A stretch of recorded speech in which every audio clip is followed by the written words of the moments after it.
Jobsicherheit unantastbar. Die Fans überglücklich, wie ich meinen Job hier erledige. Dazu noch Platz 9 mit Tuchfühlung zum internationalen Geschäft. Also ich sag mal so, besser kann es zurzeit nicht laufen bei Heidenheim. Wir kommen zurück zur nächsten Folge. Wir gucken mal auf den Terminplan hier. Wir haben jetzt 3 Siege in Folge gegen Bremen, gegen Leverkusen, sehr, sehr unerwartet, und gegen Union 1:0. Jetzt spielen wir gegen Frankfurt, Augsburg und Gladbach. Das kann natürlich jetzt in dem Part wieder ganz anders aussehen und wir stehen wieder mit einem Bein quasi vor dem Aus. Ich werde zwischen den Spielen ein bisschen rausschneiden, dass wir ein paar Spiele mehr schaffen. Also sonst vergeht einfach zu viel Zeit und meistens passiert dann in der Woche vor den nächsten Spielen nicht so viel. Deswegen werde ich dann da ein bisschen rausschneiden, damit wir dann zu den nächsten Spielen wieder pünktlich da sind. Also jetzt gegen die Eintracht gehen wir gerade nochmal hier die ganzen Erwartungen. Remis, okay, das ist natürlich jetzt schon eine Herausforderung.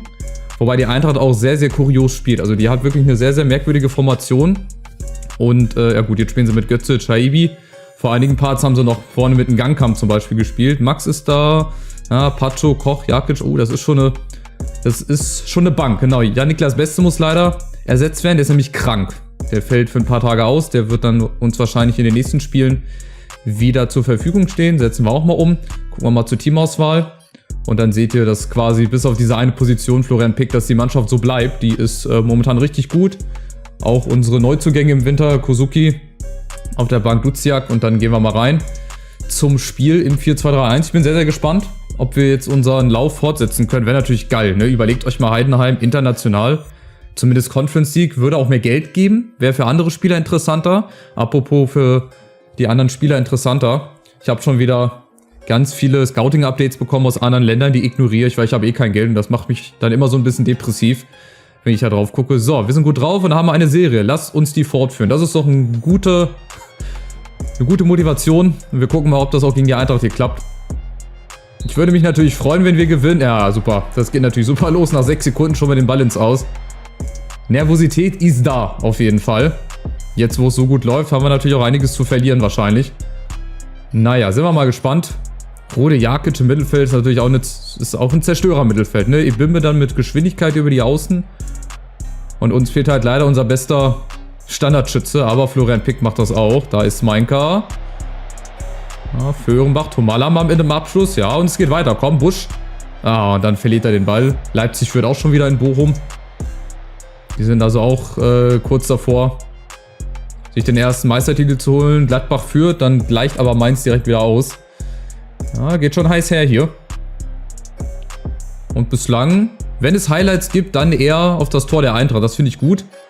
So soll es auch sein. Oh, gute Kopfballgelegenheit. Schade. Bochum hat ausgeglichen gegen Leipzig. Ihr seht, es gibt auch Mannschaften, die landen andere Überraschungen. Also wir gewinnen gegen Leverkusen, womit jetzt nicht unbedingt zu rechnen war. Und wir gehen auch hier in Führung durch Patrick Mainka. Haha, geht sehr gut weiter. Loben. Also, und Florian Pick kann das auch hier. Guck mal, von der rechten Seite, da liegt Schnee drauf. Ich glaube, Trapp war so ein bisschen orientierungslos. Der hat gar nicht gewusst, wo er gerade ist. Und dann bringt uns Mainka hier in Führung. Perfekt. Und es geht wieder auf das Tor der Eintracht. Das ist ja Wahnsinn. Wir spielen die jetzt hier in Grund und Boden. Ich wüsste nicht, wer uns aufhalten sollte. Eine sehr, sehr gute Partie. Und es geht, wie gesagt, nur in eine Richtung. Das finde ich sehr, sehr gut. Halt, was haben wir hier? Standards herausholen, auf jeden Fall. Das muss ich mir mal merken. Wenn Florian Pick die gut von rechts schießt, dann macht der die in Zukunft von rechts auch wieder eine gute Ecke. Nochmal eine Ecke. Klar, wenn Jan-Niklas Beste nicht da ist, dann muss das ja irgendein anderer übernehmen. Aber ich wusste das gar nicht, dass er das so gut machen kann. Ja, die kommt wieder gar nicht so verkehrt, aber diesmal ist halt keiner da. Ja, aber die Statistik, die ist schon etwas verwunderlich. Also ich meine, die Eintracht ist ja Dritter. Ist ja nicht so, dass die jetzt gerade mal, was weiß ich, so eine Thekentruppe sind, wie ich immer gerne sage. Aber, oh, Achtung, Carmelo. Aber Müller ist da. Perfekt, oder? Es gibt Strafstoß? Ach, nee. Warum das denn? Aber das muss erstmal überprüft werden. Ach, guck mal, da kommt der Arzt, der Mannschaftsarzt. Elfmeterüberprüfung. Also keine Ahnung, ich habe da jetzt auch nichts gesehen. Jetzt gibt es noch die rote Karte wahrscheinlich. Weil er letzter Mann war. Nein, gelb. Dann gucken wir mal, ob Müller den Elfer hält. Ich meine, die Eintracht war bislang überhaupt nicht im Spiel. Und der Gefaulte schießt selber und trifft leider. Sergio Carmelo. Wie gesagt, ich habe da jetzt auch wieder kein Foul gesehen, keine Ahnung. Es wird mir ja auch ein bisschen zu schnell gepfiffen. Also das muss ich sagen. Aber gut, wenn es halt am Ende ein Foul war, und ich das halt nicht gesehen habe, dann bin ich da schuld. Aber egal, wir machen direkt weiter. Wir lassen uns davon gar nicht unterkriegen. Vielleicht haben wir nochmal eine Chance, Maloney. Okay, bekommt einen Freischuss, war im Abseits. Ja, schade, schade, schade. Es war eigentlich so viel mehr drin bislang. Es ist so ein bisschen ernüchternd, das 1-1. Mehr Schüsse. Also ich meine, es ging ja eigentlich nur in eine Richtung. Die Eintracht hatte gerade eine Chance. Ich bin stolz auf die Leistung. Warte mal, ihr macht das gut. Hängt euch bis zum Abpfiff weiter rein. Ihr habt nichts falsch gemacht. Im Prinzip ist es ja auch so, ne? Wir haben nichts falsch gemacht. Wir haben uns Chancen rausgespielt. Gut, der eine Elfmeter von Mainka dann natürlich verursacht. Das kann immer mal passieren. Ja, machen wir mal das hier. Empfehlung des Co-Trainers. Wenn die Spieler dann dadurch ein bisschen zuversichtlicher sind. Jetzt bin ich mal gespannt. Also ein Unentschieden bei jetzigem Verlauf wäre zu wenig. Also würde ich sagen, da bin ich auch ganz ehrlich. Wir haben bislang eigentlich richtig gut gespielt und das 1-1 ist so ein bisschen schmeichelhaft für die Eintracht bis jetzt. Schauen wir mal, was Halbzeit 2 noch so alles bringt und bietet. Ja, bislang sehr ruhig. Leipzig geht wieder in Führung. Luis Upenda. Eine Stunde rum. Es wird so ein Abnutzungskampf, habe ich das Gefühl. Jetzt die Eintracht. Pass auf, wir bibbeln mit der Flanke. Ja, der muss aber weg sein. Aber William Pacho natürlich setzt danach. Max ist da. Und Verteidigung auch. Aber die Eintracht setzt nach. Jakic nochmal aus 100 Metern. Stopp, was war hier? Busch, dafür kommt Traoré rein. Jetzt siehst du, das ist halt immer das Ding. Warum machen die Wechsel nicht automatisch? Verstehe ich nicht. Weil wenn dann das Fenster wieder weggeht, die Trainerbank, dann ist das auch zu spät. Oh, Pick hat gut aufgepasst.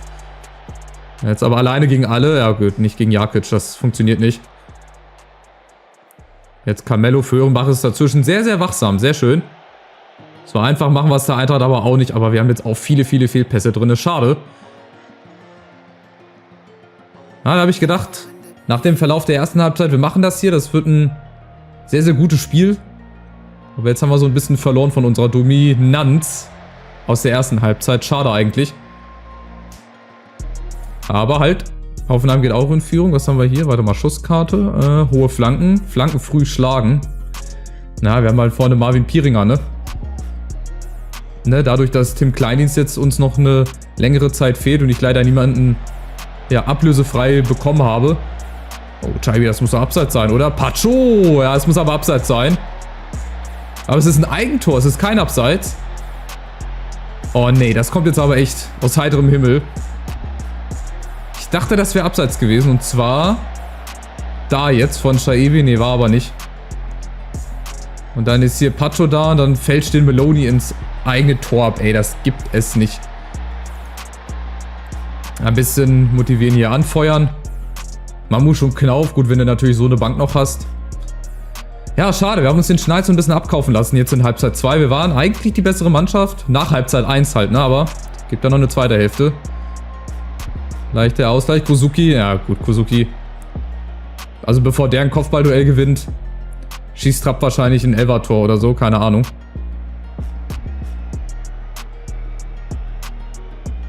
Tja, und jetzt sieht man halt vielleicht, wieso die Eintracht auf dem 3. Platz ist und wir halt noch nicht so weit sind.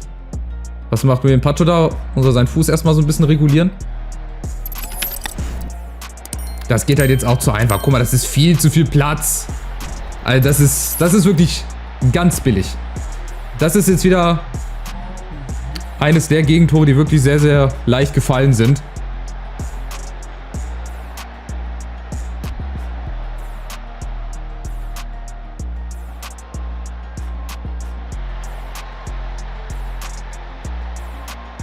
Tja, aufholen werden wir das jetzt natürlich nicht mehr. Das ist noch 10 Minuten, das 2 Tore. Schade, wir haben uns das Spiel leider durch so eine zweite Halbzeit, die echt... Oh, es gibt schon wieder Elfer. Guck mal, das verstehe ich schon wieder nicht. Warum das denn? Also das nervt mich wirklich. Das darf niemals Elfmeter geben. Das gibt wieder Elfmeter. Ich habe da nichts gesehen. Also das nervt mich wirklich, dass das hier bei jedem Scheiß... Gut, Gott sei Dank hält den Müller. Ja, aber warum gab es jetzt da Elfmeter, ey? Weil sie in Zweikampf reingegangen sind? Das habe ich doch schon gemacht hier.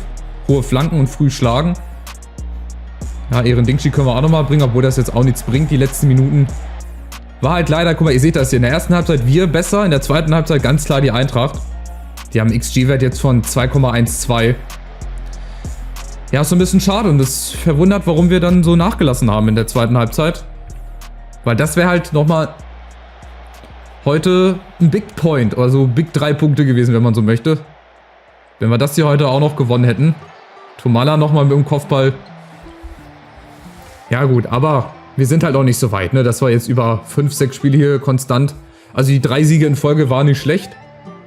Aber jetzt geht es halt auch wieder in die andere Richtung. Jetzt kommt halt Augsburg, das wird auch so ein ähnliches Spiel wahrscheinlich. Auch ein ganz, ganz, ja, zweikampfbetontes Spiel, glaube ich. Tja, dann müssen wir mit den Jungs mal so ein bisschen hart ins Gericht gehen. Schade, also aufgrund einer richtig, richtig schlechten zweiten Halbzeit verlieren wir hier dann auch verdient 3-1. Wie wütend mich das macht, ja. Darf man auch mal so sagen, weil wie gesagt, in der ersten Halbzeit waren wir echt gut. Ja, da sah es echt danach aus, als ob wir hier das Spiel gewinnen oder zumindest Remis spielen. Und dann halt die Eintracht, die dann halt mit Götze Maloney und Sergio Carmelo, wobei den Elfmeter, den würde ich mir halt auch gerne nochmal ansehen. Ich glaube nicht unbedingt, dass das ein Elfmeter war. Der zweite jetzt, weiß ich nicht. Ich habe da auch nichts gesehen. Also klar geht das manchmal ein bisschen zu schnell, aber ich habe da jetzt auch nichts gesehen, wo man wirklich strafwürdig was pfeifen müsste. So, jetzt das Spiel gegen Augsburg. Ich werde bis dahin mal ein bisschen simulieren und mal gucken. Und ich werde euch dann, bevor wir reingehen ins nächste Spiel, euch ein kurzes Update geben, was so in der Woche hier passiert ist. Gladbach und Köln haben den 25. Spieltag geöffnet. Rhein-Derby 2:2 ist gar nicht so verkehrt, wenn man mal sieht, dass die Kölner direkt hinter uns sind und die Augsburger auch nur knapp dahinter. Also das wäre doppelt und dreifach wichtig, wenn wir da zumindest nicht verlieren. Vielleicht starten wir wieder eine neue Siegesserie. Folgende Updates gibt es. Wir haben nämlich einen Neuzugang. Seht ihr, kaum simuliere ich mal und überspringe. Schon haben wir einen neuen Transfer gemacht und zwar aber erst für den Sommer. 33 Jahre alt, intelligenter, offensiver Mittelfeldspieler, der Schotte Tom Kearney wird uns also dann verstärken, aber leider halt erst zum Sommer hin. Ich dachte, dass man halt ablösefreie Spieler direkt verpflichten kann.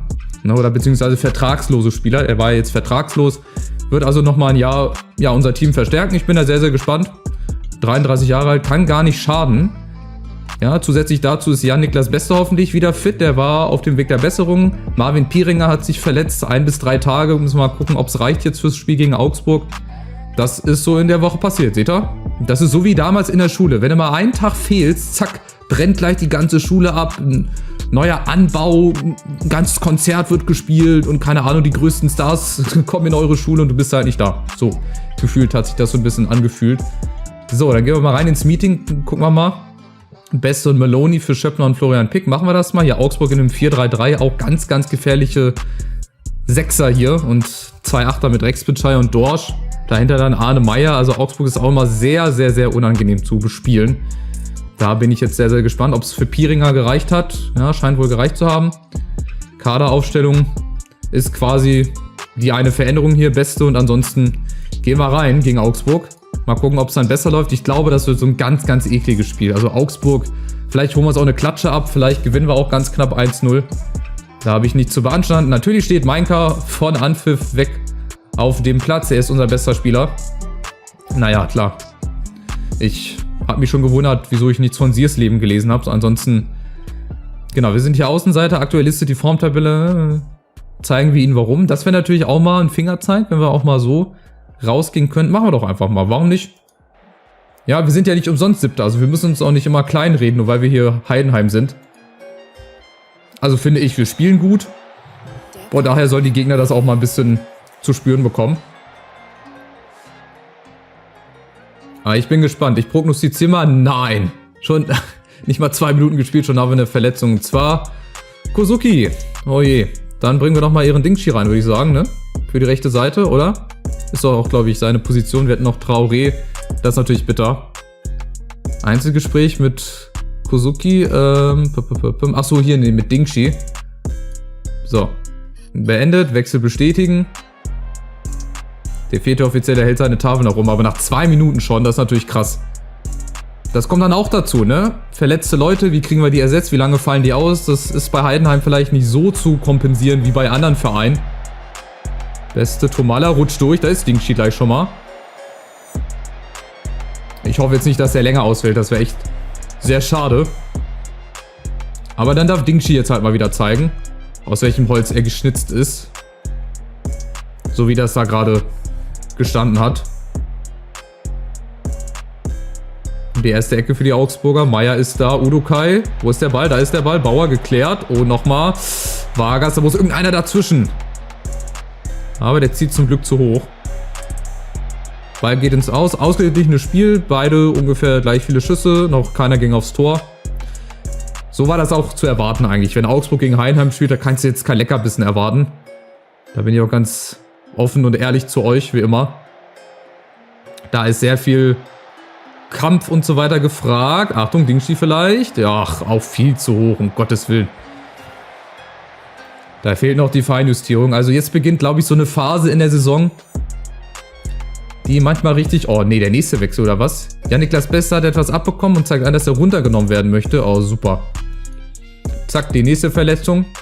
Also mehr Verletzung als Torschüsse. Der war ja gerade erst außer Gefecht gesetzt. Oder außer Gefecht gesetzt. Niklas Beste wegen einer Erkältung, glaube ich. Ja, jetzt kommt hier eins zum anderen. Ich denke, wir haben bisher nur Pech gehabt. Wir müssen uns vor dem Tor besser anstellen. Bringt die Pille wenigstens auf den Kasten.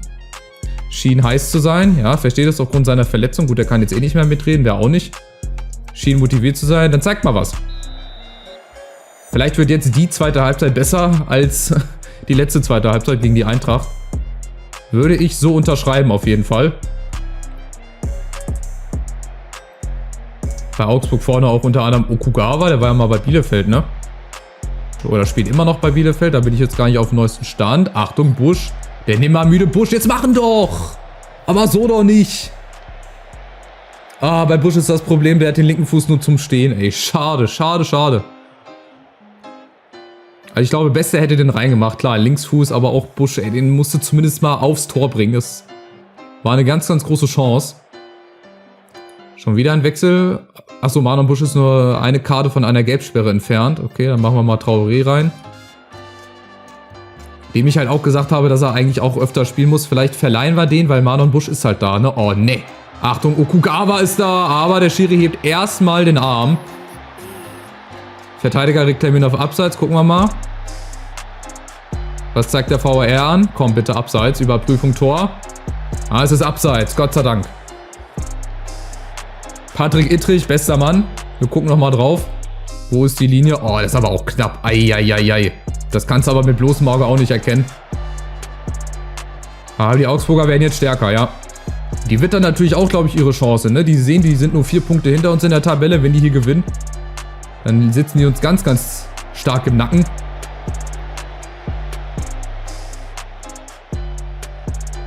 Oh, die spielen uns hier... Oh, schwindig. Okugawa, jetzt ist es kein Abseits und jetzt zählt's. Aber wie leicht wir auch wieder das Gegentor kassieren, ey. Das ist ein Doppelpass, das ist schulbuchmäßig. Hier, zack, Okugawa und Dorsch, zack, durchgesteckt. Ey, das lernst du schon in der Jugend, wirklich. Und Müller sieht da jetzt auch nicht unbedingt so gut aus. Ne, Anweisung wollte ich gar nicht machen. Ich wollte hier die bei den Zurufen mehr fordern. Ist jetzt schon ein bisschen zu wenig. Also wir machen uns jetzt diese gute Serie, die wir gestartet haben im letzten Part mit 3 Siegen, machen wir uns jetzt so ein bisschen wieder zunichte. Das ist halt auch dann die Kehrseite, ne? 3 Siege auf der einen Seite. Da habe ich ja ganz zu Beginn des Parts gesagt, jetzt könnte das in dem Part schon wieder ganz anders aussehen. Und bislang sieht es leider so aus, dass wir uns die nächste Niederlage hier einheimsen. Vorne fehlt dann einfach ein Kleindienst, ey, das merkst du. Oh, und jetzt kommen die Augsburger und Müller ist da. Aber es war Abseits vorher. Oder? Ah, nee. War doch kein Abseits.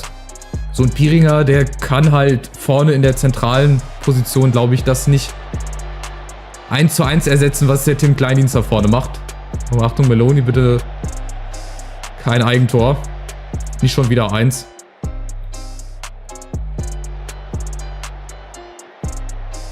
Ja, es kommt leider zu wenig. Das ist echt schade.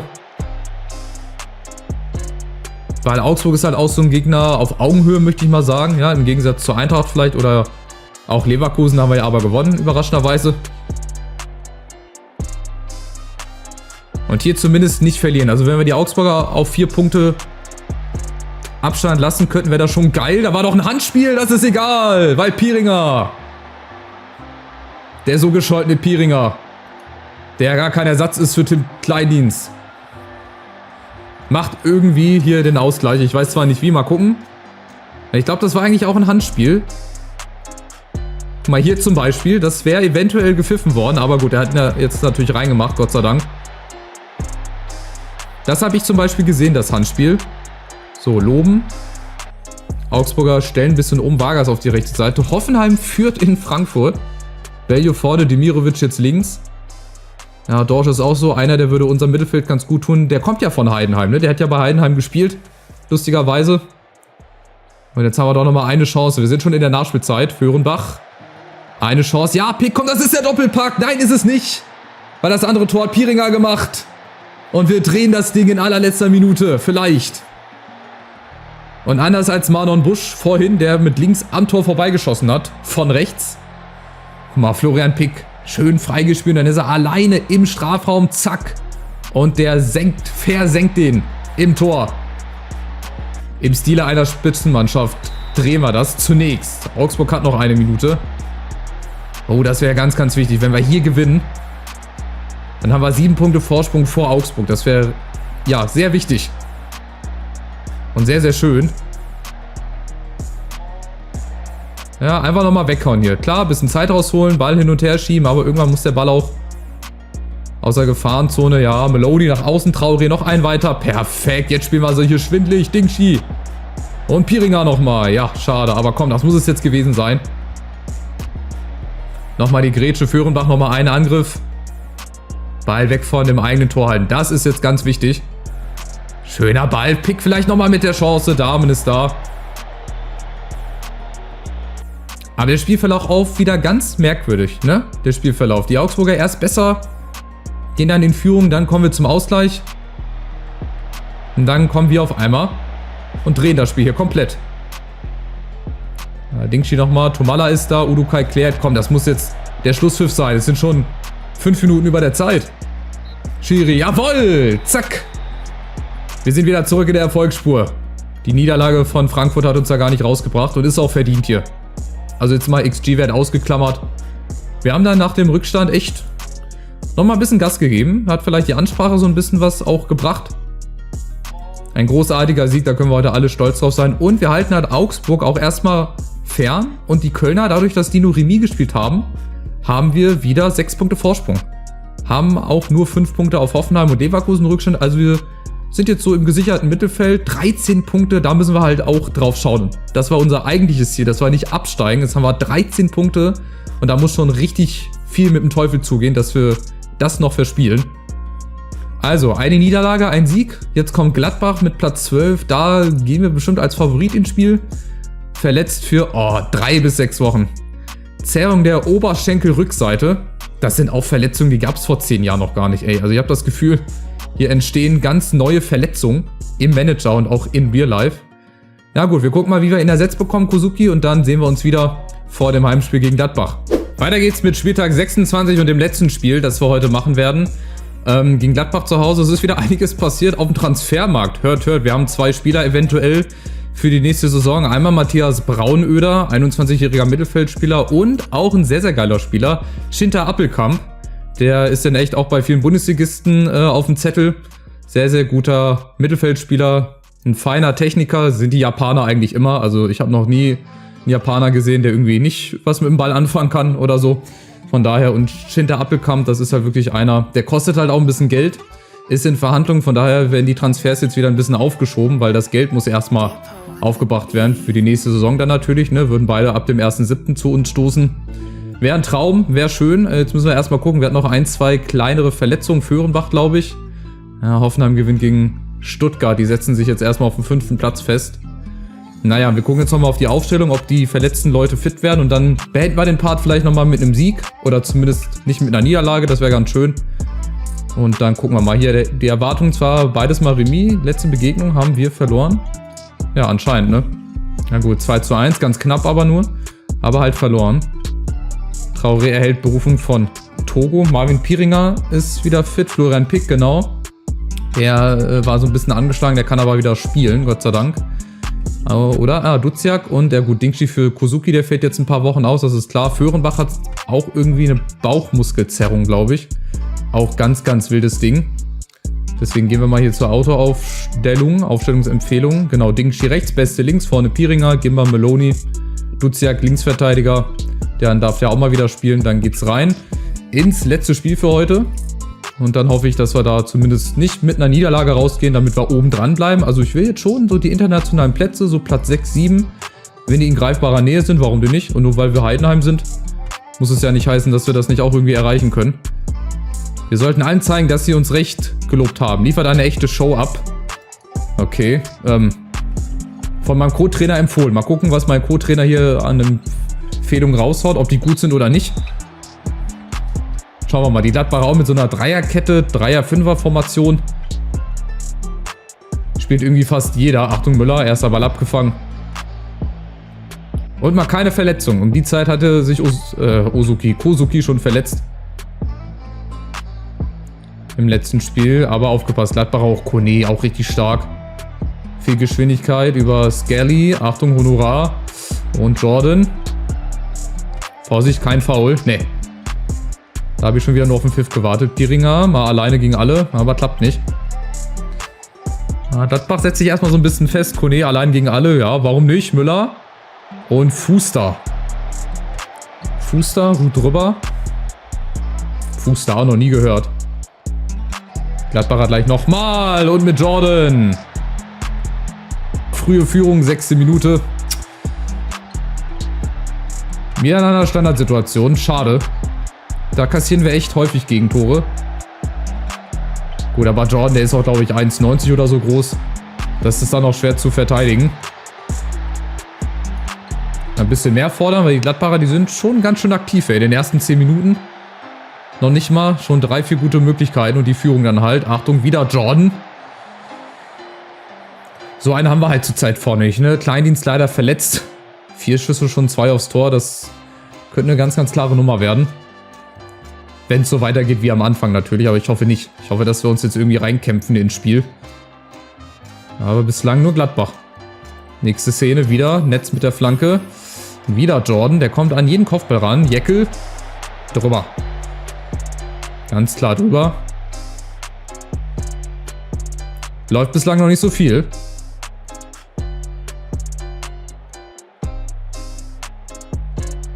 Vielleicht ja jetzt Gimba, aber wenn die schon so hinten rumspielen, das sieht meistens nach einem Ballverlust aus. Guck mal, die Gladbacher, die stellen auch überall alles zu, die Passwege, aber irgendwo ist da eine Lücke. Und Tomalla jetzt, erste Chance, wäre wichtig, wenn der Ausgleich fallen würde. Schade. Aber immerhin. Erster Torschuss, jetzt erste Ecke, kommt, Beste, der kann das, ja. Und wen haben wir da? Omlin. Eine Flanke ins Nirgendwo. Aber immerhin mal ein Schuss, wir sind jetzt auch im Spiel drinne. Natürlich reicht das noch lange nicht für den Ausgleich wahrscheinlich. Es sieht so aus, als würden sie versuchen, mit höherem Tempo zu spielen. Die Gladbacher jetzt, oder wer? Ja. Machen sie schon seit Beginn an, seit dem Anpfiff. Itakura, Fehlpass. Beste ist natürlich da. Duziak, Beste, nächste Chance vielleicht. Ja, ist kein Kopfballstarker in der Mitte. Aber wir machen das schon. Und da eventuell... Da ist Duziak zum Beispiel jetzt auch hingefallen. Da hätte es auch Elfer geben können. Es wird ja sonst ja alles gepfiffen. Wo war der VAR? Muss man sich auch ab und an mal fragen. So, Kone, Skelly gegen Duziak. Da kommt Fuster. Und Netz. Oh, der war gar nicht so ungefährlich, aber gut. Weiterhin die Gladbacher stärker, haben nur 2 Schüsse aufs Tor, aber sind halt irgendwie schon überlegen, habe ich das Gefühl. Und wir versuchen es aber, so wie auf dem Zeugnis früher drauf stand, er hat sich bemüht. Ne, er war stets bemüht, so heißt es ja immer. Das heißt dann meistens nichts Gutes, er war stets bemüht. Also so von den Highlights, die man gesehen hat, sind die Gladbacher schon ein bisschen überlegener. Was haben wir hier?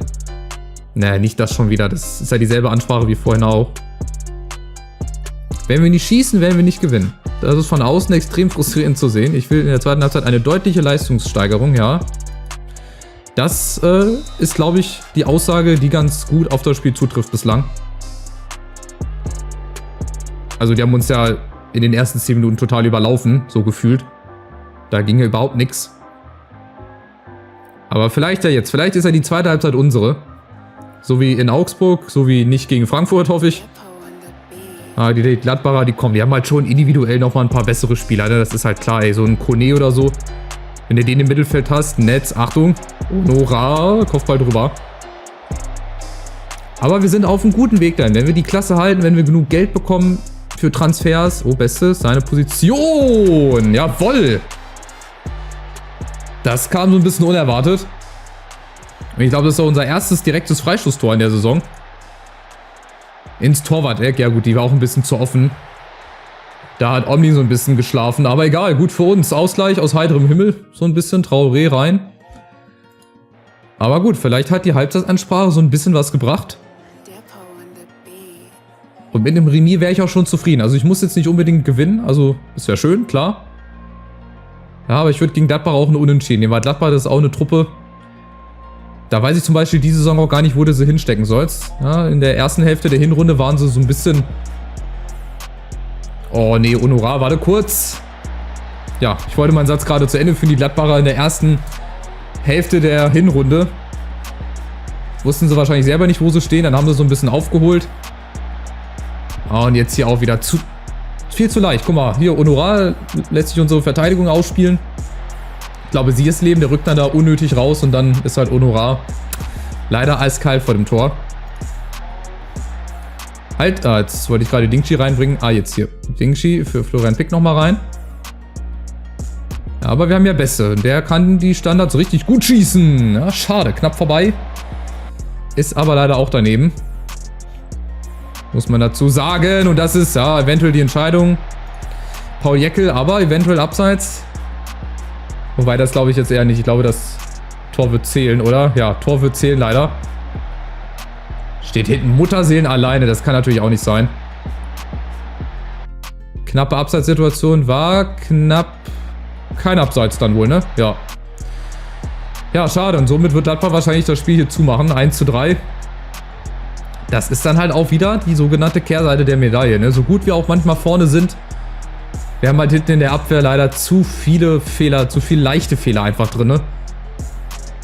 Und deswegen müssen wir auch ganz stark im Sommer in der Innenverteidigung ein bisschen an Qualität zulegen.